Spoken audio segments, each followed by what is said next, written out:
COVID-19 को Omicron भेरिएन्टको जोखिमलाई मध्यनजर राख्दै अत्यावश्यक काम बाहेक विदेश भ्रमण नगर्न सरकारको आग्रह। राष्ट्रपति विद्यादेवी भण्डारीबाट 6वटा अध्यादेश जारी। कुन अध्यादेश जारी भयो त यसको बारेमा पुरै जानकारी। सिंहदरबारमा गोली चल्दा असयलाई नसिहत, टिकटक बनाउने पिएसओ पनि कारवाहीमा परे। आगामी जेठको 5 मा स्थानीय तहका सबै पदाधिकारीको पद रिक्त हुँदै आवश्यक तयारी गराउन निर्वाचन आयोगको निर्देशन। आइसोलेसनमा प्रधान न्यायाधीश चोलेन्द्र शमशेर जबरा कायम मुकायम नतोकिँदा इजलास अवरुद्ध। तपाईहरूको गुणको पैँचो तिर्छौं भन्दै बार पदाधिकारीहरूलाई नेकपा माओवादी केन्द्रका अध्यक्ष पुष्पकमल दाहाल प्रचण्डको आश्वासन। 5 जना मात्र उम्मेदवार उठाउनु ठूलो गल्ती भएको राप्रपा अध्यक्ष कमल थापाको स्वीकारोक्ति। परिवर्तनको गतिलाई रोक्ने र पछाडि धकेल्ने काममा नलागौं भन्दै राप्रपालाई माधव नेपालको सुझाव। राजेन्द्र लिङदेनको प्यानलबाट राप्रपाको महामन्त्रीमा उम्मेदवारी दिने रेखा थापाको तयारी। गएको 24 घण्टामा नेपालमा 316 जनामा कोरोना भाइरसको संक्रमण पुष्टि। 259 जना निको भए। आज देशभर सामान्यदेखि पूर्णतया बदलिरहने मौसम पूर्वानुमान महाशाखाको भनाई। बाजुरामा तारा एयरलाइन्सको विमानको टायर पड्कियो। यात्रु र सुरक्षाकर्मी मिलेर ट्याक्सी वेबाट जहाजलाई धकेलेरै किनारा लगाए। मतदाता नामावली संकलन मक्सिरको 17 गतेदेखि आफू बसेको ठाउँबाटै दर्ता गर्न सकिने व्यवस्था। एनसीएचएलले कनेक्ट आइपीएसबाट हुने कारोबारको शुल्क घटायो। अब कतिसम्मको कारोबार गर्दा कति रुपैयाँ लाग्छ त यसको बारेमा पुरै जानकारी। 5 अङ्कले बढ्यो नेप्से परिसूचक। 3 अर्ब पनि पुगेन कारोबार रकम। कुन कम्पनीले कमाए, कुन कम्पनीले गुमाए यसको बारेमा पुरै जानकारी। सामसुङ विन्टर स्किम योजना तेस्रो लक्की ड्रमा थप 21 जनालाई सुनको सिक्का उपहार। अन्डर 19 राष्ट्रिय क्रिकेट प्रतियोगिता प्रदेश 2लाई पराजित गर्दै लुम्बिनी फाइनलमा प्रवेश। 22 मुलुकमा फैलियो कोरोनाको ओमिक्रोन भेरिएन्ट। भारतमा डिसेम्बरको 15 देखि सुरु हुने अन्तर्राष्ट्रिय उडान स्थगित। र कोरोनाको नयाँ भेरिएन्ट ओमिक्रोन साउदी अरबमा पनि देखियो। दर्शक महानुभाव नमस्कार। समाचारपाटी.com को न्यूज बुलेटिनमा यहाँलाई हार्दिक स्वागत छ। म प्रहलाद चन्द्र घिमिरे। सदाको झैं आज पनि हामी उपस्थित भएका छौं। आजका महत्त्वपूर्ण समाचारहरू लिएर हामीलाई अन्तिमसम्म हेर्नुहोला अनि हाम्रो मेहनतका लागि यो भिडियोमा एउटा लाइक अवश्य गर्नुहोला। दर्शक महानुभाव पल पलको न्यूज अपडेटका लागि हाम्रो च्यानललाई सब्स्क्राइब गर्नुहोस् अनि नजिकै आउने बेल आइकनलाई क्लिक गर्नुहोला। कहाँबाट हामीलाई हेर्दै हुनुहुन्छ अनि कस्तो लाग्दैछ आफ्ना कुराहरू तलको कमेन्ट बक्समा कमेन्ट गर्नुहोला। पलपलको न्यूज अपडेटका लागि हाम्रो च्यानललाई सब्स्क्राइब गर्नुहोस् अनि नजिकै आउने बेल आइकनलाई क्लिक गर्नुहोला। दैनिक रूपमा हेर्नुहुन्छ भने रेगुलर भनेर लेख्नुहोला। आज पहिलोचोटि हेर्दै हुनुहुन्छ भने फर्स्ट टाइम भनेर लेखिदिनुहोला। आउनुहोस् दर्शक महानुभाव आजका महत्त्वपूर्ण समाचार सुरु गरौँ। अत्यावश्यक काम बाहेक विदेश भ्रमणमा नजान सरकारले गरेको आग्रहको प्रसङ्गबाट। सरकारले कोभिड-19 को ओमिक्रोन भेरिएन्टको जोखिमलाई मध्यनजर राख्दै अत्यावश्यक काम बाहेक विदेश भ्रमण नगर्न आग्रह गरेको छ।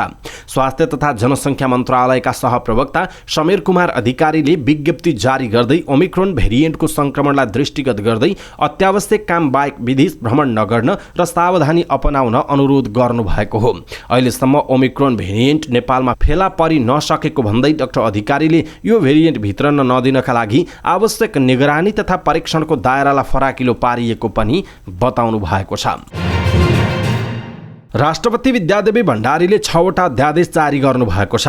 मन्त्री परिषदको सिफारिसमा राष्ट्रपति भण्डारीले यौन हिंसा विरुद्धका केही ऐनलाई संशोधन गर्ने अध्यादेश, फौजदारी कसुर तथा फौजदारी कार्यविधि सम्बन्धी केही ऐनलाई संशोधन गर्ने अध्यादेश, नेपाल प्रहरी र प्रदेश प्रहरी कार्य सञ्चालन सुपरिवेक्षण र समन्वय पहिलो संशोधन अध्यादेश जारी गर्नु भएको हो।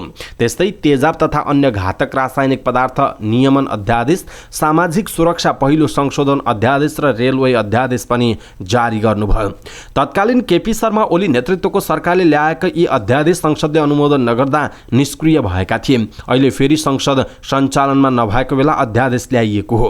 बलात्कारीलाई सजाय बढाउन, तेजाब आक्रमण गर्नेलाई सजाय बढाउन, तेजाब आक्रमणबाट पीडितको सहज उपचारका लागि रेल सञ्चालन आदि कामका लागि यी अध्यादेश ल्याउनु परेको सरकारले जनाएको छ। सिंहदरबारभित्र गोली चलेको घटनामा राष्ट्रिय सभाकी उपाध्यक्ष शशिकला दाहालकी निजी सुरक्षा अधिकृत पिएसओ अनुपमा भारतीको गल्ती देखिएको छ। प्रहरी प्रधान कार्यालय नक्सालले गरेको छानबिनमा प्रहरी सहायक निरीक्षक असई भारतीको लापरवाहीले घटना भएको निष्कर्षसहित उनलाई नसिहत दिइएको छ। भारतीले बोकेको पिस्तोल 10 कार्तिकमा सिंहदरबारभित्र पड्किएको थियो, तर कसैलाई पनि लागेको थिएन। प्रहरी प्रधान कार्यालयले गरेको छानबिनबाट भारतीले नयाँ पिस्तोल ल्याएको र नम्बर टिपाउने क्रममा मिस ह्यान्डलिङ हुँदा गोली चलेको देखिएको छ। केन्द्रीय प्रहरी प्रवक्ता बसन्त बहादुर कुँवरका अनुसार हतियारसहित वर्दीमा रहेका बेला टिकटक बनाउने असई कमलेश यादव पनि कारबाहीमा परेका छन्। उनी प्रदेश नम्बर 1 का एकजना मन्त्रीको सुरक्षामा खटिएका थिए। दुवैलाई जिम्मेवारीबाट तानेर प्रहरी प्रधान कार्यालयको सुरक्षा सेवा निर्देशनालयमा ल्याइएको छ। कुँवरका अनुसार यादवलाई स्पष्टीकरण सोध्ने तयारी भइरहेको छ। यो कारबाही प्रक्रियामा गइसकेको विषय हो, हाललाई जिम्मेवारीबाट हटाएका छौँ उहाँले भन्नुभएको छ। निर्वाचन आयोगले मक्सिरको 17 गतेदेखि आफू बसेको ठाउँबाटै मतदाता नामावली दर्ता गर्न सकिने व्यवस्था गर्ने भएको छ। काठमाडौँमा निर्वाचन पर्यवेक्षण समितिले आयोजना गरेको निर्वाचनसँग सम्बन्धित समसामयिक विषयहरूमा गरिएको अन्तर्क्रियामा निर्वाचन आयोगका प्रमुख आयुक्त दिनेश कुमार थपलियाले उक्त जानकारी दिनुभएको हो। 77 वटा जिल्ला निर्वाचन कार्यालय, 77 वटा जिल्ला प्रशासन कार्यालय र सबै इलाका प्रशासन कार्यालयबाट जुनसुकै समयमा पनि मतदाता नामावली दर्ता गर्न सकिने व्यवस्था गरेको पनि प्रमुख आयुक्त थपलियाले बताउनुभयो। अर्को प्रसङ्गमा माघको 12 गते राष्ट्रिय सभाको चुनाव गर्न आयोगबाट तयारी भइरहेको तथा उपनिर्वाचनका लागि अहिले 22 स्थान रिक्त रहेकाले सरकारले मिति तोके उपनिर्वाचन गराउन आयोग तयार रहेको पनि थपलियाको भनाइरहेको थियो। त्यस्तै आगामी जेठको 5 गते स्थानीय तहका सबै पदाधिकारीहरूको पद रिक्त हुने भएकाले त्यस अगावै स्थानीय तहको निर्वाचन गराउन आयोगबाट आवश्यक तयारी प्रारम्भ भएको पनि बताइएको छ। प्रमुख आयुक्त थपलिया निर्वाचनका बेला उम्मेदवारले हरेक साता आम्दानी खर्च सार्वजनिक गर्नुपर्ने नियम बनाएको र त्यसका लागि स्थानीय तहको निर्वाचनमा 753 ठाउँमा, प्रदेशको निर्वाचनमा 330 ठाउँमा, प्रतिनिधि सभाको निर्वाचन हुँदा 165 ठाउँमा अनुगमन समितिको व्यवस्था गरिएको पनि जानकारी दिनुभयो। प्रमुख आयुक्त थपलियाले दलहरू आफै व्यवस्थित हुनुपर्ने, नियमित हुनुपर्ने र आफै सुशासन कायम राख्नुपर्ने भन्दै बलियो कानुन बनाएर मात्रै अहिलेको अवस्थामा धेरै राम्रा काम गर्न सकिन्छ भन्ने स्थिति नरहेको प्रश्न पार्नु भएको छ। 1 महिनाभन्दा बढी समय अवरुद्ध भएको सर्वोच्च अदालतमा मुद्दाको सुनवाई बुधबारबाट सुरु भएको थियो। गोला प्रक्रियाबाट पेशे व्यवस्थापन गरेपछि इजलास सुरु भएको केही बेरमै नेपाल बार एसोसिएसनका पदाधिकारीहरू इजलासमा पुगेर प्रश्न गर्न थाले। केही बेरसम्म चलेका इजलासहरूले निरन्तरता पाउन सकेनन्। प्रधान न्यायाधीशज्यू कोरोना संक्रमणका कारण सशस्त्र प्रहरी बलको अस्पतालमा उपचाररत हुनुहुन्छ। संविधानको धारा 129 को उपधारा 6 अनुसार उहाँ काम गर्न असमर्थ हुनुहुन्छ। बार अध्यक्ष चण्डेश्वर श्रेष्ठ, सर्वोच्च अदालत बार एसोसिएसनका अध्यक्ष पूर्णमान साक्य लगायतले इजलासमा प्रश्न गर्नुभयो। यस्तो अवस्थामा मुलुकको न्याय प्रशासन प्रधान न्यायाधीशले सञ्चालन गरेको हो कि कायम मुकायम प्रधान न्यायाधीशज्यूले तोकिदिनु भएको हो, उहाँको प्रश्न छ। उहाँहरू बुधबार 10 वटै इजलासमा गएर यही प्रश्न दोहोर्याउनु भएको थियो। त्यसपछि इजलास बस्न सकेनन्। प्रधान न्यायाधीश चोलेन्द्र शमशेर जबरा कोरोना संक्रमणका कारण सोमबारदेखि सशस्त्र प्रहरी बलको बलम्बु स्थित अस्पतालमा भर्ना भएर उपचाररत रहनु भएको छ। संविधानको धारा 129 को उपधारा 6 मा कायम मुकायम प्रधान न्यायाधीशको व्यवस्था छ, जसमा कुनै कारणले प्रधान न्यायाधीश आफ्नो पदको काम गर्न असमर्थ भएमा सर्वोच्च अदालतको वरिष्ठतम न्यायाधीशले कायम मुकायम प्रधान न्यायाधीश भई काम गर्नेछ भन्ने व्यवस्था छ। बार अध्यक्ष श्रेष्ठले अहिलेको अवस्थामा प्रधान न्यायाधीश बिदा बसेको घोषणा गर्न आवश्यक नै नभएको बताउनुहुन्छ। प्रधान न्यायाधीश जबरा कोरोना संक्रमणका कारण अस्पताल भर्ना भएको, तर भोलिपल्ट मंगलबार इजलास तोकेकोमा कानुन व्यवसायीहरूले प्रश्न उठाएका थिए। उनीहरूले कायम मुकायम नतोकिँदा इजलास अवरुद्ध पार्नु परेको बताएका छन्। सत्तारूढ नेकपा माओवादी केन्द्रका अध्यक्ष पुष्पकमल दाहाल प्रचण्डले कार्यपालिकामा समस्या आउँदा कानुन व्यवसायीहरूले लगाएको गुण नबिर्सिएको बताउनु भएको छ। अहिले न्यायपालिका समस्यामा रहेको भन्दै उहाँले राजनीतिक दलहरूले गुणको पैँचो तिर्ने बताउनुभयो। प्रधान न्यायाधीश चोलेन्द्र शमशेर जबराको राजीनामा माग गर्दै आन्दोलनरत नेपाल बार एसोसिएसन र सर्वोच्च बारका पदाधिकारीहरूले बुधबार प्रचण्डलाई ज्ञापन पत्र उझाएका थिए। त्यस क्रममा उनीहरूले न्यायालयमा समस्या देखिएको 1.5 महिना हुँदा पनि दलहरूले कानमा तेल हालेर बसेको गुनासो गरेका थिए। जवाफमा प्रचण्डले भन्नुभयो, कार्यपालिकामा हिजो समस्या भयो। हामीले न्याय क्षेत्रमा काम गर्ने बारदेखि पूर्व प्रधान न्यायाधीशहरू कानुन व्यवसायी सबैसँग झण्डै झण्डै गुहार माग्दै हिँडेको जस्तो स्थिति थियो। हिजो कार्यपालिकामा समस्या देखा पर्दा हामीलाई त्यहाँबाट ठुलो सहयोग पनि प्राप्त भयो, उहाँको भनाइ छ। त्यसले जनमत निर्माणका साथै अदालतको निर्णयलाई प्रभावित पार्ने हकसम्म सकारात्मक अर्थमा महत्त्वपूर्ण भूमिका खेलेको छ। त्यसकारण म यहाँहरूलाई के भन्न चाहन्छु, हामीले बिर्सियौँ कि भन्ने नठानियोस्। तपाईँहरूले लगाएको त्यो गुणको मूल्यको पैँचो राजनीतिक दल र कार्यपालिकाले तिर्नुपर्छ उहाँको भनाइ छ। सर्वोच्चमा देखिएको समस्याबारे सत्तारूढ गठबन्धनमा छलफल भएको समेत उहाँले बताउनु भएको छ।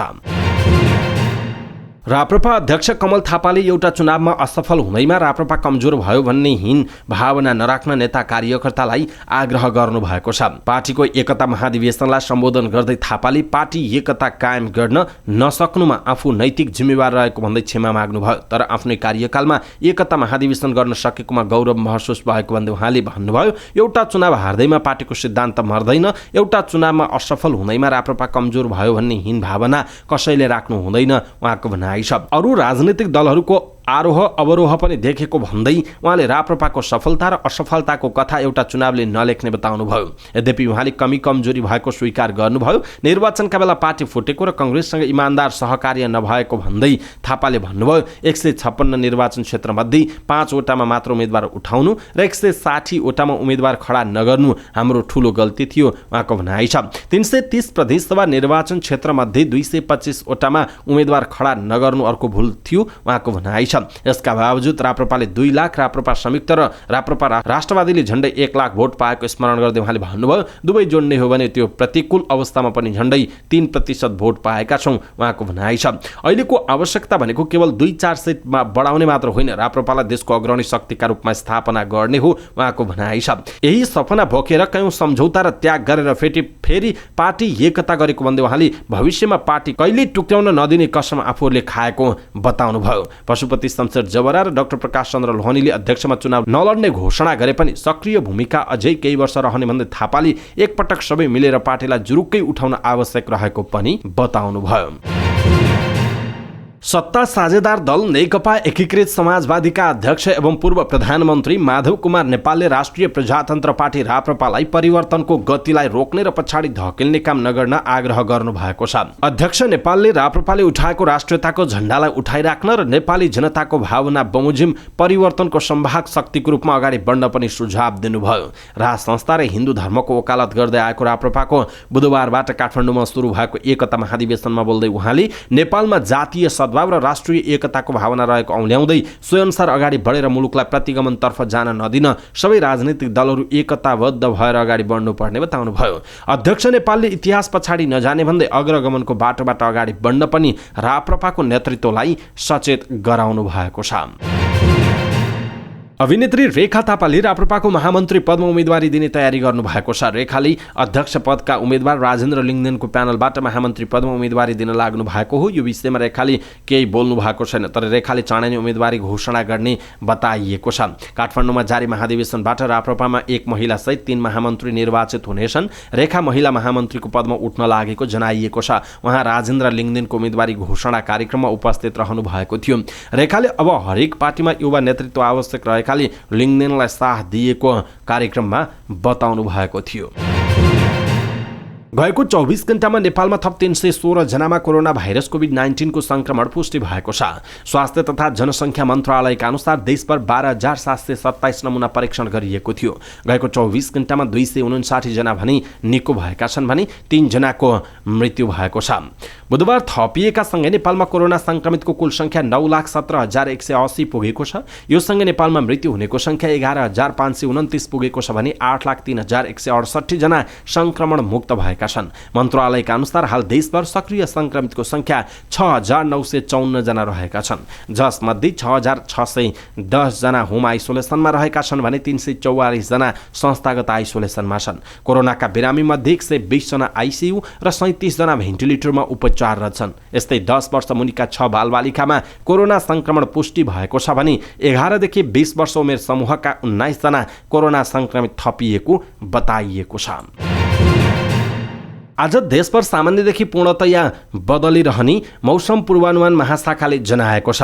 सुदूरपश्चिम कर्णाली, गण्डकी, लुम्बिनी र बागमती प्रदेशको पहाडी भूभागको थोरै स्थानहरूमा हल्कादेखि मध्यम वर्षा र सो प्रदेशका उच्च पहाडी र हिमाली भूभागका धेरै स्थानहरूमा मध्यमदेखि भारी हिमपातको सम्भावना रहेको बताइएको छ। जस्तै आज बेलुका देशभर सामान्यदेखि पूर्णतया बदलिरहनेछ। सुदूरपश्चिम कर्णाली, गण्डकी, लुम्बिनी र बागमती प्रदेशको पहाडी भूभागको थोरै स्थानहरूमा हल्कादेखि मध्यम वर्षाको र सो प्रदेशको उच्च पहाडी र हिमाली भूभागका धेरै स्थानहरूमा मध्यमदेखि भारी हिमपातको सम्भावना रहेको बताइएको छ। विभिन्न प्रदेशका उच्च पहाडी र हिमाली भूभागको थोरै स्थानहरूमा हल्कादेखि मध्यम हिमपातको सम्भावना रहेको र देशभर चिसो बढ्ने क्रम समेत रहेकाले पर्वतारोहण, हवाई यातायात लगायत दैनिक जनजीवनमा समेत असर पर्न सक्ने देखिएकाले आवश्यक सुरक्षा एवं सतर्कता अपनाउन मौसम पूर्वानुमान महाशाखाले अनुरोध गरेको छ। चारपाङ्ग्रे हलुका सवारी मानिसहरूले धकेलेको त तपाईँ हामीले देखिरहेका छौँ, तर बुधबार बाजुरा विमानस्थलमा फरक खालको दृश्य देखियो, जहाँ यात्रुले तारा एयरलाइन्सको एउटा जहाज धकेलेका थिए। तारा एयर यति एयरलाइन्सको भगिनी कम्पनी हो। यति एयरलाइन्सका प्रवक्ता सुदर्शन बर्तौलाका अनुसार हुम्लाको सिमिकोटबाट 9NAVE जहाज बाजुरा विमानस्थलमा अवतरण गरेको थियो। जहाज धावन मार्गबाट ट्याक्सीवेमा पुगिसकेपछि पछाडिको टायर पड्कियो। जहाजका कारण ट्याक्सीवे अवरुद्ध भयो। विमानस्थलमा समिट एयर र तारा एयरबाट नेपालगञ्ज झर्न यात्रुहरू प्रतीक्षारत थिए, तर टायर पड्किएको तारा एयरलाइन्सको विमान ट्याक्सीवेबाट नहटाएसम्म उड्न नपाउने भयो। त्यसपछि यात्रु र सुरक्षाकर्मी मिलेर ट्याक्सीवेबाट जहाजलाई धकेलेर किनारा लगाए। त्यसपछि नेपालगञ्जमा रहेको तारा एयरको अर्को जहाज मार्फत टायर र इन्जिनियर लिएर बाजुरा पुग्यो। टायर फिट गरिसकेपछि दुवै जहाज नेपालगञ्ज अवतरण गरेको बर्तौलाले जानकारी दिनुभयो। निर्वाचन आयोगले मक्सिरको 17 गतेदेखि आफू बसेको ठाउँबाट नै मतदाता नामावली दर्ता गर्न सकिने व्यवस्था गर्ने भएको छ। काठमाडौँमा निर्वाचन पर्यवेक्षण समिति नेपालले आयोजना गरेको निर्वाचनसँग सम्बन्धित समसामयिक विषयहरूमा गरिएको अन्तर्क्रियामा निर्वाचन आयोगका प्रमुख आयुक्त दिनेश कुमार थपलियाले अब आफू बसेको ठाउँबाट नै मतदाता नामावली दर्ता गर्न सकिने व्यवस्था मिलाएको बताउनु भएको हो। मतदाता नामावली सङ्कलन अभियानका लागि गाउँपालिका र नगरपालिकाको केन्द्रमा जनशक्ति पठाउने कार्य भइरहेको उहाँले बताउनुभयो। उहाँले अब 77 वटा जिल्ला निर्वाचन कार्यालय, 77 वटा जिल्ला प्रशासन कार्यालय र सबै इलाका प्रशासन कार्यालयबाट जुनसुकै समयमा पनि मतदाता नामावली दर्ता गर्न सकिने व्यवस्था गरिएको पनि उहाँको भनाइरहेको छ। नेसनल पेमेन्ट स्विच अन्तर्गत रिटेल पेमेन्ट स्विचको कार्यान्वयनलाई थप सहज गर्न नेपाल क्लियरिङ हाउसले मक्सिरको 7 गतेबाट लागू हुने गरी कनेक्ट आइपीएस प्रणालीको कारोबार शुल्कमा परिवर्तन गरेको छ।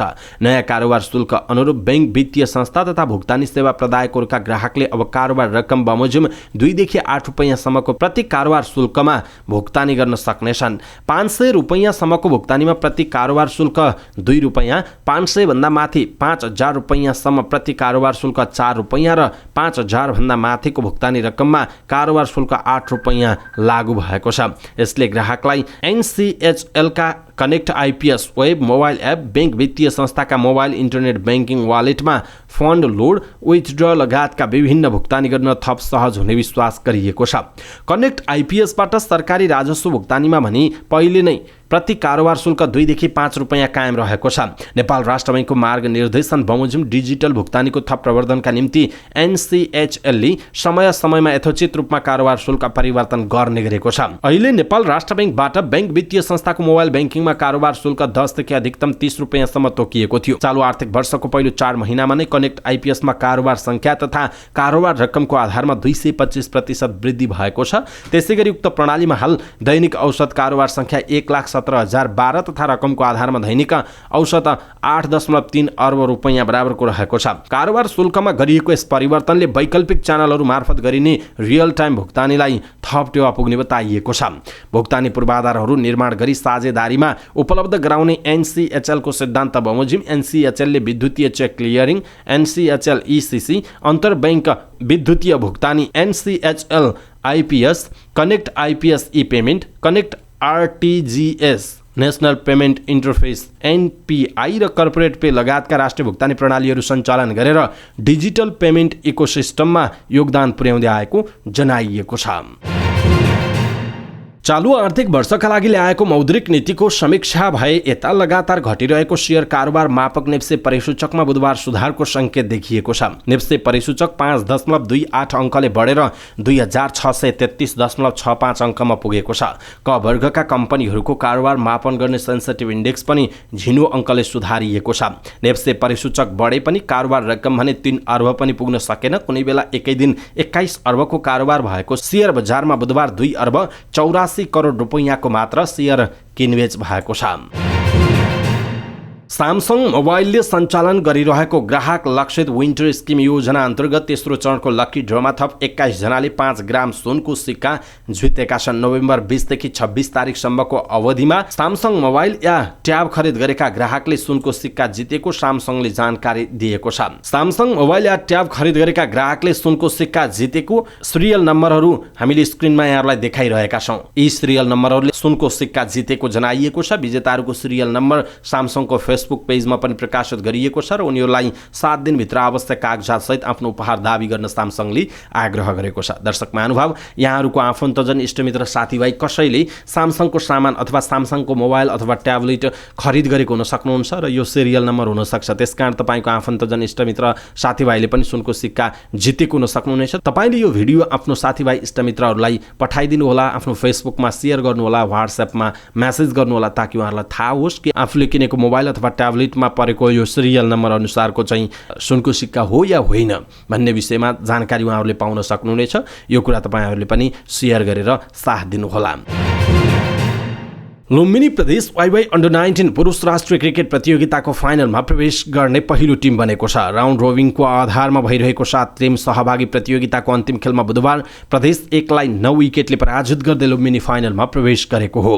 कीर्तिपुर स्थित क्रिकेट मैदानमा प्रदेश 2 ले दिएको 169 रनको लक्ष्य लुम्बिनीले 26.5 ओभरमा 1 विकेट मात्र गुमाएर पुरा गर्यो। लुम्बिनीले लिग चरणमा खेलेका 6 मध्ये 5 खेल जित्दै 10 अङ्क जोड शीर्ष 2 मा स्थान पक्का गरेको हो। प्रदेश 2 को भने 5 खेलमा तेस्रो हार हो। बलिङमा वासिर अहमेद अनि ब्याटिङमा आकाश त्रिपाठी र कप्तान देव खनालको उत्कृष्ट प्रदर्शनमा लुम्बिनीले सहज जित हात पारेको हो। लुम्बिनीका कप्तान देवल खनालले अभिजित 62 रन तथा आकाश त्रिपाठीले 56 रन बनाए। यी दुईले पहिलो विकेटका लागि 141 रनको साझेदारी गरेका थिए। प्रज्वल थापा 13 रनमा अभिजित रहेका थिए। प्रदेश 2 का सन्तोष कार्कीले 1 विकेट लिए। त्यसअघि सन्तोष कार्कीकै अर्धशतकमा टस हारेर पहिला ब्याटिङ गरेको प्रदेश 2 ले 39.5 ओभरमा सबै विकेट गुमाएर 168 रन बनाएको थियो। प्रदेश 2 का लागि ओपनर सन्तोष कार्कीले सर्वाधिक 82 रन बनाए। सन्तोषले 92 बल खेल्दै 7 चौका र 5 छक्का प्रहार गरे। गुलसन जहाले 32 र आदिल अन्सारीले अभिजित 22 रन जोडे। अन्य खेलाडीले दोहोरो अङ्कमा रन बनाउन सकेनन्। लुम्बिनीका लागि वासिर अहमदले सर्वाधिक 5 विकेट लिए। विशाल विक्रम केसीले 3 र राहुल चौधरीले 2 विकेट लिएका थिए। नाइजेरिया र साउदी अरबमा पनि कोभिड-19 को नयाँ भेरिएन्ट ओमिक्रोन फेला परेको छ। यो सँगै अहिलेसम्म 22 मुलुकमा ओमिक्रोन भेरिएन्ट फैलिएको छ। बुधबार नाइजेरियाको रोग नियन्त्रण केन्द्रले 2 जनामा ओमिक्रोन संक्रमण पुष्टि भएको जानकारी दिएको हो। संक्रमित 2 जना गत हप्ता दक्षिण अफ्रिकाबाट आएका यात्रु रहेको केन्द्रको भनाइ छ। यस्तै साउदी अरबमा पनि 1 जना कोभिड-19 को नयाँ भेरिएन्ट ओमिक्रोन भेटिएको छ। दक्षिण कोरियामा पनि ओमिक्रोनका संक्रमित फेला परेका छन्। त्यहाँको रोग नियन्त्रण तथा रोकथाम एजेन्सीका अनुसार हालै नाइजेरियाबाट दक्षिण कोरिया पुगेका एक दम्पतिमा ओमिक्रोन देखिएको हो। विभिन्न सञ्चार माध्यमका अनुसार नयाँ भेरिएन्ट फैलिएका मुलुकहरूमध्ये युरोपमा 12 वटा छन्। युरोपमा बेलायत सहित अस्ट्रिया, बेल्जियम, चेक Republic, Denmark, France, Germany, Italy, Portugal, Spain र स्विडेनमा ओमिक्रोन फेला परेको सीएनएनले जनाएको छ। बेलायतमा मात्रै ओमिक्रोन संक्रमितको संख्या 22 पुगेको छ। बेलायतका स्वास्थ्य मन्त्री साजिद जाभिदले अहिलेसम्म 22 जनामा ओमिक्रोन पुष्टि भएको र संख्या बढ्ने बताएका छन्। नयाँ भेरिएन्टको सम्भावित असर बुझ्ने कार्य भइरहेको र 2 हप्ताभित्र ओमिक्रोन बारे थप जानकारी प्राप्त हुने पनि मन्त्री जाभिदको भनाइ छ। एसियामा जापान सहित इजरायल, दक्षिण कोरिया र हङकङमा ओमिक्रोन फेला परेको छ। यस्तै अस्ट्रेलियामा ओमिक्रोन संक्रमितको संख्या 6 पुगेको अधिकारीहरूले बताएका छन्। यसमध्ये 5 जना न्यू साउथ वेल्सका र 1 जना नर्दर्न टेरिटोरीका रहेको बताइएको छ। सुरुमा पहिचान भएको दक्षिण अफ्रिकामा ओमिक्रोनको संख्या 77 पुगेको छ र बोत्सवानामा 19 जनालाई यो भेरिएन्टले संक्रमण गरेको छ। क्यानाडामा समेत 3 जनामा ओमिक्रोन पुष्टि भएको बताइएको छ।